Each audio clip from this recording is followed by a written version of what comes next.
Welcome back, everybody, for another deep dive. This time, we're going to be going deep into the U.S.-China trade war. But we're going to be looking at a very specific angle. We're going to be looking at how a material called polyacetyl copolymer has become kind of a pawn in this global power struggle. Yeah. We're working from excerpts of a document called China Hits Back at Trump's Threats, with 74% tariffs on U.S., EU, and Japan imports end of threats.txt. Pretty dramatic title.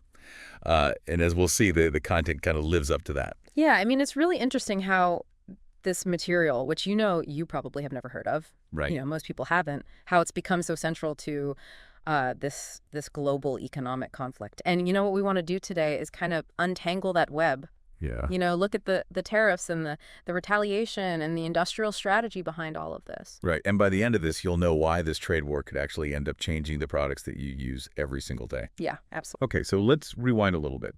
Trade tensions between the U.S. and China. I mean, this isn't exactly breaking news, is it? Right. Yeah. But things really started to heat up during the Trump administration. Yeah, the Trump administration, they implemented a whole wave of tariffs on goods from a lot of different countries, including China. And, the goal there was to try to reduce the U.S. trade deficit. Right. And to kind of bolster domestic industries. The idea was to make imported goods more expensive so that American-made products would be more competitive. Okay, so then Biden comes into office and does he reverse this, or what happens? Well, actually, the Biden administration, they actually doubled down on this in 2024. Oh, wow. They increased tariffs even more. Really? Yeah, and they targeted specific sectors like electric vehicles, batteries, computer chips, even medical equipment. Wow. And what's interesting is that the U.S. wasn't alone in this. The EU, Japan, and Taiwan had also put tariffs on China. They were concerned about things like government subsidies that were giving Chinese companies an unfair advantage. Right. So the argument is that these subsidies were allowing Chinese companies to kind of sell things below market value, and then that was harming industries in other countries. Exactly. Yeah, that's the practice of dumping. Right. Where you sell goods below market value to gain market share. And that can really hurt domestic industries in other countries. So it sounds like everyone was kind of throwing tariffs around like it was a game of hot potato. Yeah, it was a tit-for-tat kind of situation. And then China drops this bombshell.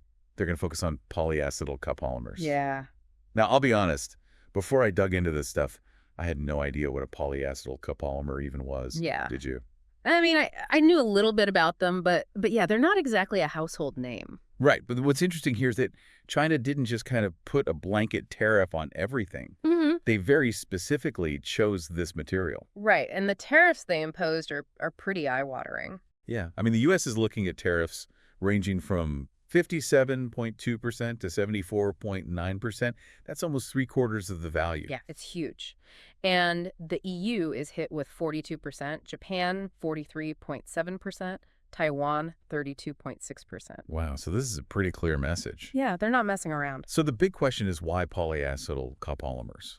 Right. It's not like people are out there protesting the price of polyacetyl copolymers. Right, exactly. But the thing is, this material is actually incredibly versatile. It's used in a huge range of products that you use every single day. Really? And that's what makes this such a strategic move by China.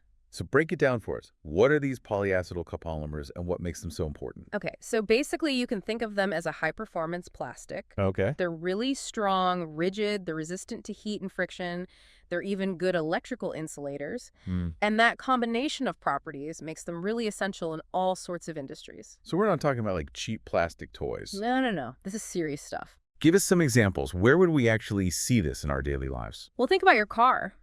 The gears, the bearings, even parts of the fuel system, those often use polyacetyl copolymers. Really? Because they need to be so durable. Think about the intense heat and friction inside an engine. Yeah, of course. These materials can handle that. So this is like vital for safety and reliability. Exactly. And then think about your house, electronics, appliances, even things like power tools. They all need connectors, switches, housings. Yeah. And those often use polyacetal copolymers too because they need to be precise and durable and often resistant to electrical currents. Wow, I had no idea. This was so pervasive. Yeah, it's everywhere. And we haven't even talked about medical devices yet. Oh, right. Things like inhalers, syringes, even parts of certain surgical instruments use these copolymers. Wow. Because they're so strong and biocompatible. So China's hitting back at industries that are kind of deeply integrated into the global economy. Absolutely, and into our daily lives. Yeah. So now we kind of have a sense of what these polyacetal copolymers are and why they're so important. I want to talk about the impact of these tariffs. Yeah. Because this isn't just an abstract economic debate. This could actually have very real consequences for our wallets. Oh, yeah, absolutely. And for the products that we rely on. Yeah. So what are some of the potential ripple effects that we could see from this trade war escalation? Well, one of the most immediate impacts you might feel is right in your wallet. You know, we're talking about price increases. I was going to say that's what I'm worried about. When those imported materials become more expensive because of the tariffs, well, companies, a lot of times, they have no choice but to pass those costs along to us, the consumers. And we're not just talking about like luxury items or... No, this could affect everything. This could affect everything. Cars, electronics, medical supplies. Yeah, especially at a time when we're already dealing with inflation. This is definitely a concern. Absolutely. So what are businesses doing? I mean, are they just kind of accepting these higher costs, or are they trying to find ways around this? Well, businesses are pretty resourceful. They're always looking for solutions. Right. One thing we're seeing is this scramble to diversify their supply chains. You know, they're looking for other sources of these polyacetal copolymers. So instead of just relying on China, they're trying to find other suppliers. Exactly. That sounds like a pretty big task. Yeah, it is. It's a huge undertaking. And for some companies, it might even mean looking into different materials altogether. Okay. Now, finding substitutes for these polyacetal copolymers that can do the same job, especially in critical applications like car parts or medical devices, that's not easy. Right. That takes research and development testing and maybe even redesigning products. And I imagine there are some industries where switching materials just isn't even an option. Absolutely. And in those cases, companies might have to just eat some of those increased costs themselves, and that can cut into their profits. Right. And then there's always the risk of what they call retaliatory tariffs, right? Oh, yeah. So the countries that China's hit with these tariffs, they can just turn around and put their own tariffs on Chinese goods. Exactly. And then it just escalates. And then nobody wins, right? It can turn into this trade war where everybody's raising tariffs and the global economy suffers. Right. It creates uncertainty. It can lead to job losses. And ultimately, it hurts us, the consumers. It's a lose-lose situation. Okay, so we've got price increases, potential supply chain problems, and the threat of this escalating trade war. Yeah. It's a pretty bleak picture, but I'm curious, what is China's perspective in all of this? Why go to these lengths? What's the end game? You have to look at the bigger picture here. China has been pursuing this strategy of economic self-reliance for years now. Okay. Especially in key industries. They want to be a global powerhouse, not just a manufacturing hub. So these tariffs are about more than just protecting their industries from dumping. It's about becoming a world leader. Exactly. They've got these ambitious plans like Made in China 2025, Right. which is all about making them a dominant force in high-tech manufacturing. And these tariffs, even though they're disruptive in the short term, are part of that long game. To reduce their reliance on foreign imports Exactly. and build up their own innovation and production. Yeah, they're basically saying we're willing to weather the storm of this trade war because we think it'll make us stronger and more independent in the long run. And some analysts are concerned about that. Oh, yeah. If China succeeds in achieving that level of self-sufficiency in these key industries, it could shift the balance of power globally. So we're talking about a future where everybody is scrambling to secure their own sources of these materials? It's definitely a possibility. This whole situation highlights how interconnected these global supply chains are. Right. One disruption in one part of the world can have ripple effects everywhere. Yeah. And it's forcing countries to rethink, do we want to rely on just one supplier? Yeah. Or do we need to find ways to make sure we have access to these critical materials no matter what? So this is shaking things up. Big time. But what about innovation? Could this pressure actually lead to some positive developments? That's a good question. Like new materials, new manufacturing processes, things like that. It's already happening. We're seeing more investment in research and development in China and in other countries that are affected by these tariffs. Oh, wow. Necessity is the mother of invention, right? Right. So this is forcing companies to get creative and find new solutions. So maybe this will accelerate the development of new materials that could even be better than polyacetyl copolymers. It's possible. I mean, this kind of competition can really drive innovation and lead to breakthroughs that benefit everyone in the long run. But those breakthroughs take time. They do. It's not a quick fix. So while we're waiting for those breakthroughs, what can people listening to this do? I mean, we've talked about price hikes and potential shortages. It's all feeling a little overwhelming. I think the key takeaway is awareness. Understand where your products come from, Okay. how these global events can affect prices, and just be mindful of your consumption habits. So be informed and make conscious choices. Exactly. Knowledge is power. The more you understand about this stuff, the better decisions you can make as a consumer and as a citizen. That's a good point.